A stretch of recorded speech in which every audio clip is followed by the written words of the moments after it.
Hello students. इस video में हम स्टार्ट कर रहे हैं अपना कंटिन्यूशन बेसिक जो हमने सीखा था ट्रिग्नोमेट्री का जो नेक्स्ट चैप्टर है सम एप्लीकेशंस ऑफ ट्रिग्नोमेट्री। उसमें हम बेसिक समझ चुके थे और हम 3 एग्जाम्पल भी कर चुके थे। ठीक है, तो अब आगे हम कंटिन्यू कर रहे हैं एग्जाम्पल नंबर 4। सारे एग्जाम्पल हम इसलिए भी कर रहे हैं क्योंकि आपकी ये 10th क्लास है और कहीं से भी कोई भी क्वेश्चन आ सकता है। ठीक है, ध्यान रखना। तो अभी हम स्टार्ट कर रहे हैं question number 4, sorry example number 4। From a point P on the ground, एक पॉइंट है P ग्राउंड पर, ये रहा P। From a point P on the ground, the angle of elevation of the top of a 10 metre tall building. एक building है कितने metre की? 10 metre की। यहां से एंगल ऑफ एलिवेशन जो बन रहा है from the top of a building कितना बन रहा है? 30 डिग्री। इट मीन्स ये एंगल कितने डिग्री का हो गया? 30 डिग्री का। ठीक है, और ये जो इसकी हाइट हो गई है वो हो गई है 10 metre. A flag is hoisted at the top of the building. एक यहाँ पर फ्लैग लगाया हुआ है, देख रहे हैं आप, एक फ्लैग लगाया हुआ है यहाँ पर। ठीक है, and the angle of elevation of the top of the flag staff, इसको हम फ्लैग स्टाफ बोलते हैं जो फ्लैग लगाते हैं। अब जो एंगल बन रहा है वो बन रहा है 45 डिग्री का। मतलब यहां से लेकर इसके टॉप का, ये वाले टॉप का, मींस ये वाला एंगल जो बन रहा है 45 डिग्री का बन रहा है। ठीक है, find the length of the flag staff. अब हमसे ये फ्लैग स्टाफ की लेंथ पूछ ली, और and the distance of the building from the point P. ये वाले इसका जो डिस्टेंस है बिल्डिंग से, इस पॉइंट का इस बिल्डिंग से डिस्टेंस कितना है हमें वो बताना है। ठीक है, तो यहाँ पर आपने मार्क कर दिया ए बी और इसको दिया है डी, और √3 की वैल्यू यूज करनी है 1.732। ठीक है, तो सिंपल है, ये क्वेश्चन भी सिंपल है, कोई ज्यादा मुश्किल नहीं है। सबसे पहले आप क्या करोगे? सबसे पहले आप देखो, ये निकालते हैं हम, ये वाला आपने फॉर्मूला लिखा, पंडित बद्री प्रसाद हर हर बोले। ये परपेंडिकुलर है और ये बेस है, तो परपेंडिकुलर बेस टेन थीटा में यूज होते हैं, तो हम यूज करेंगे in triangle B A P. ठीक है, देखो इसको लिखने का भी एक तरीका होता है। बी ए पी क्यों लिखा मैंने? सबसे पहले ये लिखा करो, उसके बाद जो राइट एंगल बन रहा है वो वाला लिखा करो, उसके बाद ये वाला। फर्क कुछ नहीं पड़ेगा, बीपी ए भी लिख सकते हो, एपीबी भी लिख सकते हो, फर्क कुछ नहीं पड़ेगा, लेकिन एक स्टैंडर्ड तरीका होता है वो ये है। इसके अंदर कितना था? हमने लिया था 30 degree perpendicular upon base. Perpendicular क्या है? ए बी, और बेस क्या है? ए पी।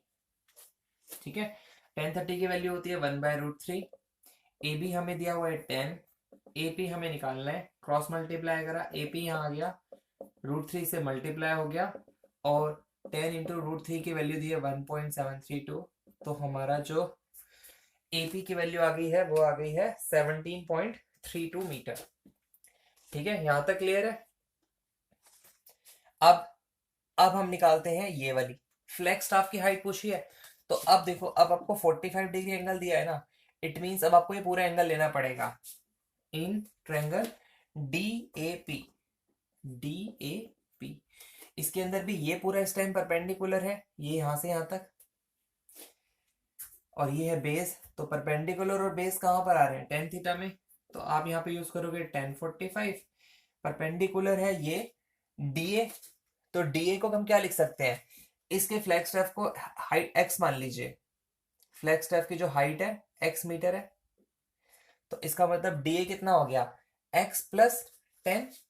ठीक है, यहां पर आप मेंशन भी कर सकते हैं in triangle D A P let height of flag staff is x metre.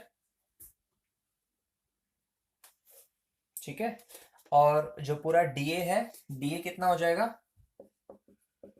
DB plus A B. D B x है और ए बी है 10, तो ये हो गया पूरा डीए x+10। तो यहाँ पर हम परपेंडिकुलर जो यूज था डीए, उसको हम लिखेंगे x+10 अपॉन बेस। बेस था एपी, एपी की वैल्यू हमने अभी फाइंड की थी 17.32। बस 1045 की वैल्यू आ गई 1। 1 is equal to x plus 10/17.32, cross multiply होगा। 17.32 इधर आ गया, x प्लस 10 यहाँ आ गया, x यहीं रह गया, 10 इधर आके माइनस हो जाएगा। 17.32 माइनस 10, तो x की वैल्यू आ गई 7.32 मीटर। और हमें क्या निकालना था, x की वैल्यू निकालनी थी 7.32 मीटर। जो आपका फ्लैग स्टफ है वो कितना है, 7.32 मीटर का। ठीक है, क्लियर है। ये आपका एग्जाम्पल नंबर 4 था। कोई इसमें अगर डाउट होता है तो आप कमेंट बॉक्स में लिख दीजिए, मैं आपको बता दूंगा कब क्या सॉल्यूशन है, कैसे आपका कमेंट जो है, आपका प्रॉब्लम है वो ठीक होगी। Next example number 5। तो ध्यान रखो ये क्वेश्चन बहुत आसान होते हैं, इसको बिल्कुल मत घबराना इन क्वेश्चन से। ठीक है, और अगर आपके एग्जाम में आता है और जैसे कि आएगा भी, तो आप सबसे पहले इस क्वेश्चन को कर सकते हैं। ठीक है, क्योंकि इजी भी है और आपको फुल मार्क्स मिल भी जाएंगे। तो एग्जाम्पल नंबर 5 करते हैं। The shadow of a tower standing on a level ground. एक टावर है, ये रहा टावर। आपको मालूम है इसकी शेडो जो है, इसकी शेडो ऐसे आ रही होती है ना, कभी इतनी है, कभी लंबी होगी हाइट इसकी शेडो, कभी और लंबी हो सकती है। वो सब डिपेंड करता है किस पर, सूरज पर। तो आपका सन कहाँ पर है, उससे ही डिपेंड करेगी इसकी जो शेडो है वो कितनी लंबी है। ठीक है, तो फिलहाल क्वेश्चन में क्या लिखा है आप समझते हैं हम इसको। The shadow of a tower, मतलब इस शेडो की बात हो रही है। जो शेडो है इस टावर की, standing on a level ground, जो एक लेवल ग्राउंड पर खड़ा हुआ है, is found to be 40 meter longer when the sun's altitude is 30 degree than when it is 60 degree। मतलब वो कहना चाहता है कि जो शेडो है, अभी मान लो शेडो इतनी है, वो कह रहा है ये 40 मीटर लंबी हो जाती है शेडो। पहले इतनी थी, अब 40 मीटर और लंबी हो गई है। इसका मतलब ये जो है 40 मीटर है। ठीक है, 40 मीटर लंबी हो जाती है। क्यों हो जाती है, जो सन है उसका जो एल्टीट्यूड है वो 30 डिग्री और 60 डिग्री में चेंज होता है। तो आपको मालूम है सन ऑब्वियसली कहीं होगा, और इस टावर की जो शेडो है वही शेडो ही है। तो ये वाला एंगल बड़ा होना चाहिए, ये वाला एंगल। कई बच्चों को डाउट होगा कि हम इसको 60 लें कि इसको 60 लें। तो सिंपल सी चीज है, ये एंगल है आपका बड़ा और ये एंगल है आपका छोटा, साफ नजर आ रहा है, तो इसीलिए ये 30 डिग्री होगा और ये 60 डिग्री होगा। ठीक है, find the height of the tower. और हमसे पूछ लिया अब फाइंड हाइट पूछ लिया टावर की। ठीक है, तो ये भी बहुत सिंपल क्वेश्चन है, ए बी सी और डी। तो देखो अगर हमें इसकी हाइट बतानी है, फॉर्मूला तो आपका पता ही है, ये परपेंडिकुलर है, ये बेस है। तो देखो अब ना तो आपको ये मालूम है ना ये मालूम है, इसीलिए आपको अब कोई भी वैल्यू नहीं आएगी। तो इट मीन्स सबसे पहले क्या करोगे आप, ये पूरा ट्रायंगल लो जिसके अंदर एटलीस्ट कुछ तो मालूम हो हमें। ठीक है, तो हम लेते हैं यहाँ पर in triangle A B D, और हमने ऊपर आप लिख लेना let A B is equal to H, और इसको मान लो आप, इसको भी एक्स मान लेते हैं, चलो एक्स मीटर, और B C is equal to x metre metre. ठीक है, तो इसके अंदर क्या होगा, ये परपेंडिकुलर और ये बेस है। परपेंडिकुलर और बेस किस में आ रहा है, 10 में, और हम इस एंगल को लेंगे 10 30 degree. Perpendicular upon base, perpendicular को हमने एच माना है और बेस हमारा ये पूरा है, इस पूरे में ये प्लस ये, तो हम 40 प्लस एक्स लिखते हैं इसको। ठीक है, 10 30 की value 1/√3, cross multiply 40 plus x √3h, और x की वैल्यू कितनी आ गई, √3h माइनस 40। ठीक है, √3h माइनस 40, सही भी कर रहे हैं हम, चेक कर लेते हैं एक बार एग्जांपल से।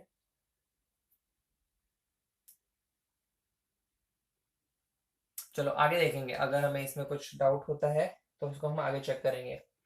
अब आप इसको ले लीजिए, इन ट्रायंगल ए बी सी, उसमें क्या होगा, टेन 60 डिग्री, परपेंडिकुलर एच है और बेस एक्स है, ये होगी वैल्यू √3, एच यहीं पे रखो, एक्स यहीं पे रखो, क्रॉस मल्टीप्लाई करेंगे तो एक्स यहाँ आ गया एच अपॉन √3। ठीक है, अब इसको आप 1 दे दीजिए, इसको आप 2 दे दीजिए, और जब हम इसको सॉल्व करेंगे फ्रॉम 1 एंड 2, एक्स और एक्स दोनों को इक्वल कर दीजिए, एक्स और एक्स दोनों को इक्वल कर दीजिए, तो आएगा ये भी एक्स से इक्वल है, ये भी एक्स से इक्वल है, इट मीन्स ये और ये दोनों भी इक्वल हो जाएंगे, H upon √3 equal to √3h minus 40, और अब क्रॉस मल्टीप्लाई हो जाएगा, ये h इज इक्वल टू, इससे मल्टीप्लाई होगा तो 3h बन जाएगा, √3 3 होते हैं, 3h माइनस 40√3, इसको इधर ले आओ, 40√3 प्लस में हो जाएगा 40√3, h को इधर ले जाओ माइनस हो जाएगा, तो 3h माइनस 2h, तो ये आ गया 40√3, √3 की वैल्यू 1.73 पुट कर दिया, और ये हो गया 2h, तो h की वैल्यू कितनी आएगी, 2 जब नीचे आएगा मल्टीप्लाई होके 40 से कैंसिल हो जाएगा, 20 इंटू 1.73, इसको मल्टीप्लाई कर दीजिए, आपका आंसर आ जाएगा, या आप 20√3 पे भी आंसर छोड़ सकते हैं, या इसको मल्टीप्लाई करके भी अपना आंसर दे सकते हैं। फिलहाल बुक के अंदर तो इन्होंने 20√3 ही रखा है आंसर। ठीक है, क्लियर है, तो कोई मुश्किल नहीं है, बस कैलकुलेशन पे ध्यान रखना, अपनी कैलकुलेशन में कोई गड़बड़ नहीं होनी चाहिए, जो आप कर रहे हो वो बिल्कुल ठीक पैटर्न चल रहा है। नेक्स्ट आगे बढ़ते हैं एग्जाम्पल नंबर 6 पे, टोटल इसके अंदर एग्जाम्पल दिए हुए हैं 7। ओके, एग्जाम्पल नंबर 6 स्टार्ट करते हैं।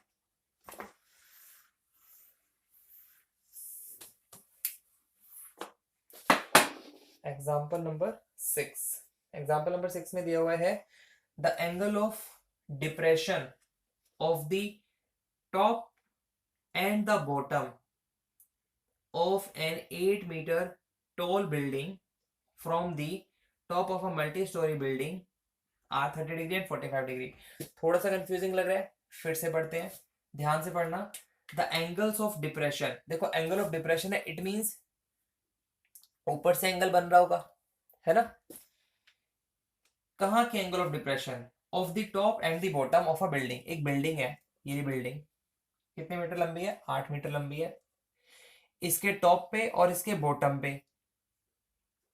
ठीक है, अब देखो टॉप से और बॉटम से तो कोई एंगल, बॉटम से तो एंगल बनेगा नहीं, क्योंकि ये बिल्डिंग है तो ये ऑटोमेटिकली एक बेस पर लगी हुई है, तो बॉटम से तो कोई एंगल नहीं होगा ना, इट मींस कहीं ऊपर से ये एंगल आ रहे होंगे।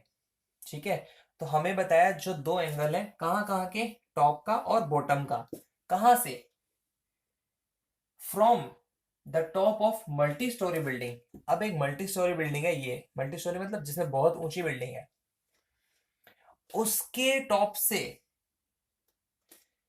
लिखा है ना, from the top of a multi storey building, इस टॉप से, अब हम बात करते हैं, इस टॉप से दो एंगल बन रहे हैं, एक ये वाला एंगल और एक ये वाले बॉटम वाला एंगल, इसके टॉप और बॉटम एंगल की बात हो रही है, कहां से, इसके टॉप से, एंगल ऑफ डिप्रेशन, और एंगल ऑफ डिप्रेशन मैंने आपको बताया था, इट मींस ये वाला एंगल और ये वाला एंगल, छोटा एंगल है तो कितने डिग्री का है, 30, और बड़ा वाला है तो 45, ये बड़ा वाला है 45। तो देखो इसके भी आप एक पैरेलल लाइन खींच लीजिए, तो ये 30 है तो इट मींस ये भी 30 डिग्री होगा, ये 45 है तो ये भी 45 होगा, बताया था आपको मैंने, कॉरस्पॉन्डिंग एंगल इक्वल होते हैं, आपने 9th क्लास में पढ़ा भी हुआ है, बस इसकी मार्किंग कर दी है, A B C D P, और इसको दिया उन्होंने Q. Find the height of the multi storey building and the distance between the two buildings, और हमसे अब पूछ लिया इसकी हाइट, ये वाली हाइट पूरी, और ये डिस्टेंस पूछ लिया दोनों बिल्डिंग के बीच का।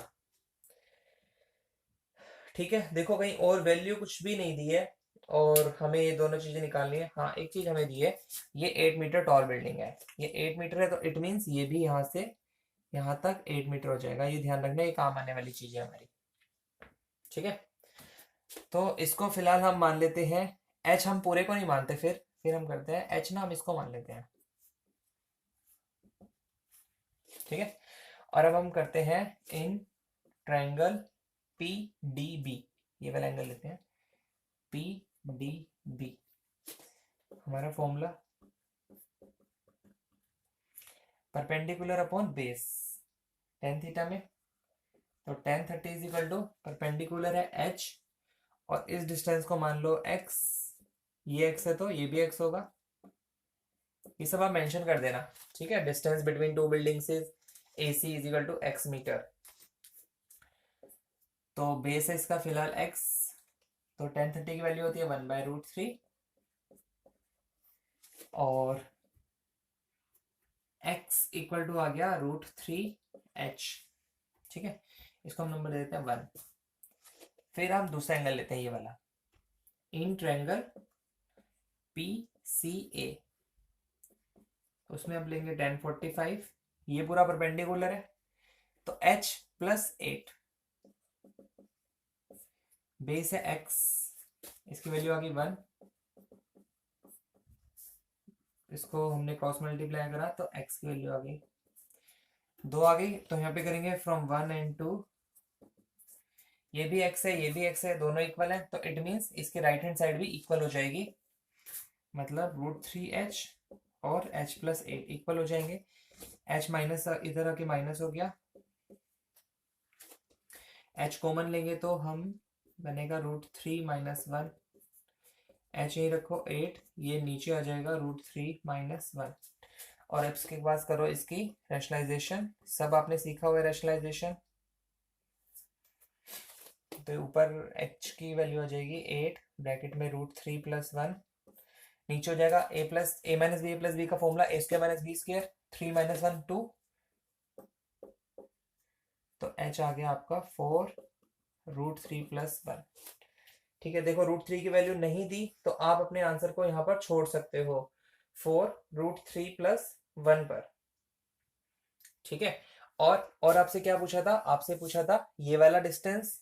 ठीक है, अभी तो ये आया h, हमसे पूरे इसकी हाइट पूछी है, तो पूरे इसकी हाइट दोगे तो क्या बोलोगे आप, दिस प्लस 8 मीटर, यही आंसर आपका, दिस प्लस 8, कहीं लिखा है the height of the multi storey building is, yes plus 8, तो हाइट हो जाएगी, height of multi storey building is 4√3 plus 1 plus 8। Clear, इसको इन्होंने फिलहाल यहाँ पर सॉल्व किया हुआ है, क्या आंसर निकाला हुआ है इन्होंने, 4√3 प्लस 4 प्लस 8, 4 मल्टीप्लाई हो गया ना 1 से, 4 आ गया प्लस 8, तो 4√3 प्लस 12, और 4 कॉमन ले लिया √3 प्लस 3, ये आपका आंसर दे दिया उन्होंने मल्टी स्टोरी बिल्डिंग का।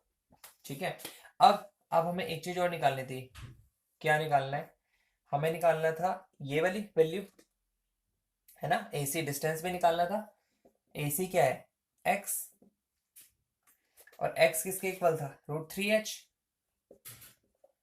तो बस √3 यहाँ रखो, और h कितना आया था हमारा, ये वाला 4√3 प्लस 1, मल्टीप्लाई हो जाएगा ये 4√3, इससे मल्टीप्लाई होगा तो 12 बन गया, प्लस √3, बस इसको हम यही छोड़ सकते हैं, 12 प्लस √3 पर 4√3,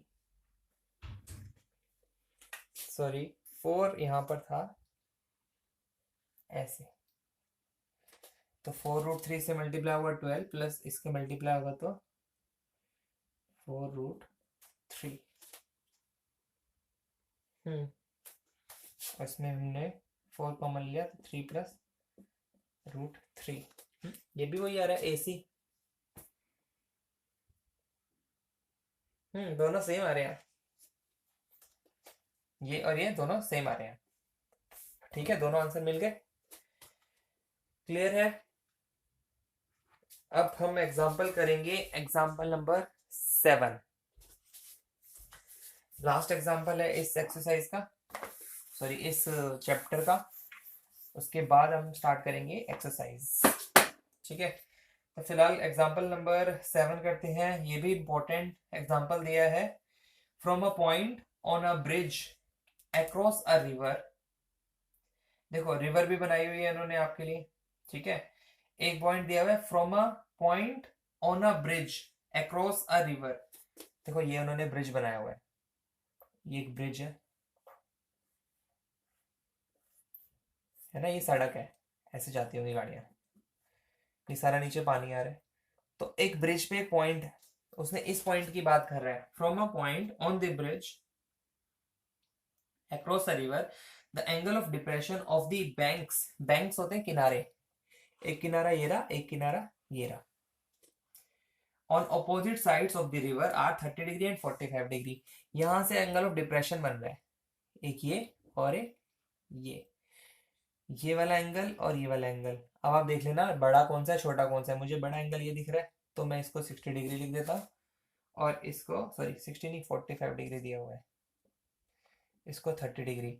इसका मतलब क्या हुआ, ये 30 डिग्री हो गया और ये 45 डिग्री हो गया, और ये हमने खींच दिया perpendicular. If the bridge is 3 metre height, bridge की हाइट दे दिया उन्होंने 3 मीटर, तो हमें बताना है find the width of the river, इस रिवर की विड्थ बतानी है। तो ये भी बहुत आसान क्वेश्चन है, ए बी डी और पी, बस सिंपल है, सॉल्व कर लेते हैं। पहले हम ये वाला एंगल ले लेते हैं, in triangle P D B क्या होगा, परपेंडिकुलर और बेस 10 45, परपेंडिकुलर है 3 और बेस है x मान लेते हैं, तो वैल्यू रख दी हमने, तो x की वैल्यू आ गई 3। उसके बाद इन triangle P D A, P D A 10 30 degree, perpendicular 3, base को हम y मान लेते हैं, ये वैल्यू आ गई, तो y आ गया 3√3। और जो विड्थ है रिवर की वो कितनी है, ए बी है, ए बी क्या है x प्लस वाई, तो बस x की वैल्यू है 3 और y की वैल्यू है 3√3। बस हम अपना आंसर यहाँ पर भी छोड़ सकते हैं अगर √3 की वैल्यू नहीं गिवन है तो, और हम एक काम जरूर करेंगे इसके अंदर, 3 कॉमन लेके 1 प्लस √3 मीटर हम आंसर दे सकते हैं। ठीक है, तो ये था आपका एग्जाम्पल नंबर 7, लास्ट एग्जाम्पल था। तो हम नेक्स्ट वीडियो में करेंगे एक्सरसाइज 9.1। 9.1 में टोटल क्वेश्चन दिए हुए हैं 16 क्वेश्चन दिए हुए हैं, तो हम 2 वीडियो में इसको खत्म कर देंगे। मैं सारा सॉल्यूशन नहीं कराऊंगा एक्सरसाइज का, केवल इम्पोर्टेंट क्वेश्चन ही कराऊंगा, बाकी मैं सबका आपको फिगर बना के उसका बेसिक स्ट्रक्चर समझा दूंगा, कैसे उसका आंसर आपको निकालना है। ठीक है, तो आप वो क्वेश्चन खुद से करना, और जितने भी आपको एक्स्ट्रा क्वेश्चन मिलते हैं आपके सैंपल पेपर्स में हाइट एंड डिस्टेंस के, वो सारे के सारे क्वेश्चन कर लेना। तो मिलते हैं हम नेक्स्ट एक्सरसाइज में, जिसमें हम करेंगे एक्सरसाइज नंबर 9.1। ठीक है, ओके बाय।